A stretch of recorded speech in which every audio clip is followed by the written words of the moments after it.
This is KNEB.TV weather from the KNEB Storm Center, your trusted source. Boy, we're going to be weather. dealing with quite a bit of change in the weather coming here across the region.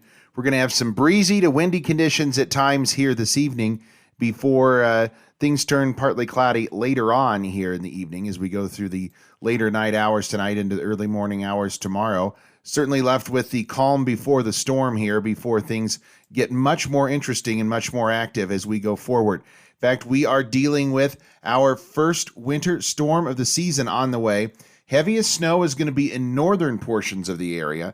There'll be lighter snow amounts to the south. There are some wind concerns as well with this system as we go through the next 24 to 36 hours that we will definitely keep an eye on.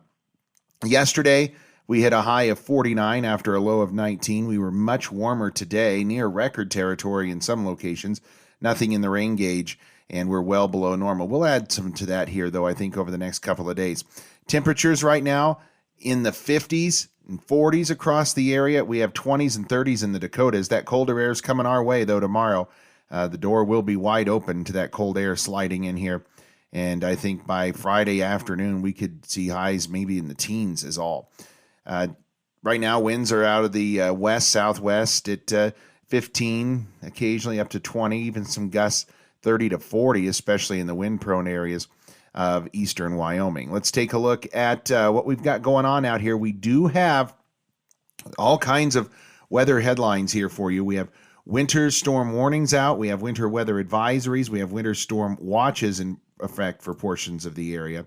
Essentially, the area here in these purple shaded areas, Laramie County through Scottsbluff, Banner, Morrill County, and then these counties shaded out here in purple, those are all winter weather advisories. This pink area, all been upgraded to winter storm warnings, and then still leaving some winter storm watches for an area in between the warning and the watch where they're not quite sure which direction they want to go. Ultimately, we certainly expect the heaviest snow to be confined here in that area, and that is why the winter storm warnings have been posted for the area. When you get on the bus tomorrow, it's not going to be overly terrible. Temperatures in the 30s. On the way home, it's going to be cloudy and still in the 30s.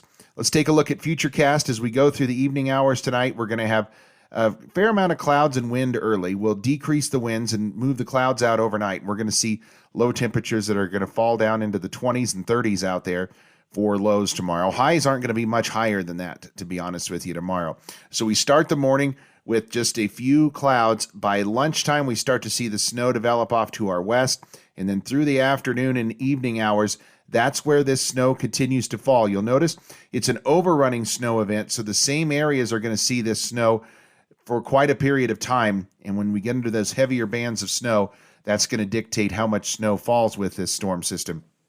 We're looking at anywhere from the low 30s around Lusk, maybe to near 50 early in the day near Ogallala. Temps will fall after that. So what are we looking at for snowfall totals? We're going to look at two different models and show you there's a lot of similarities. This is the European model. It's picking up anywhere from 7 to 10 inches from an area from Lusk over to Gordon, 3 to 6 inches lighter amounts further to the south of that, maybe only an inch or two from Scottsbluff and Oshkosh and points to the south.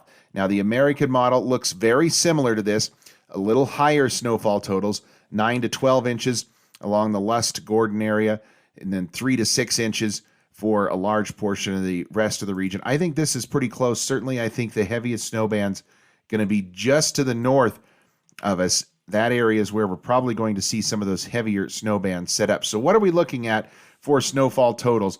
This is our official forecast right now, and as we look at southern portions of the Panhandle, we're in southern portions of the region, not much, maybe only an inch or so from Pine Bluffs over to Sidney along that I-80 corridor. As we go into the North Platte River Valley, we'll be dealing with a little more snow. By the time we pile everything up, we're looking at maybe 3 to 5 inches of snow out of that, maybe slightly less in a few areas, maybe closer to 6 inches in some. And then I think heavier snowfall totals, certainly that Lusk over to Chadron area, we're going to see snowfall totals maybe approaching 10 to 12 inches in some of those areas. Still probably 6 inches or more in the Alliance area as well. Again, ultimately where we end up with, we're going to have a shovelable snow. Windy early, turning mostly clear late, 33 for a low. Tomorrow the snow showers will start to develop late. They'll be heavier after dark. 43 your expected high. We're not going to warm up much Friday. We'll kick the snow out of here in the morning, be only around 30 for a high, maybe back to 40 for Saturday. Sunday, Monday, Tuesday, upper 40s to low 50s. Wednesday, we fall back down into the mid 40s with another system heading our way for the middle portions of next week.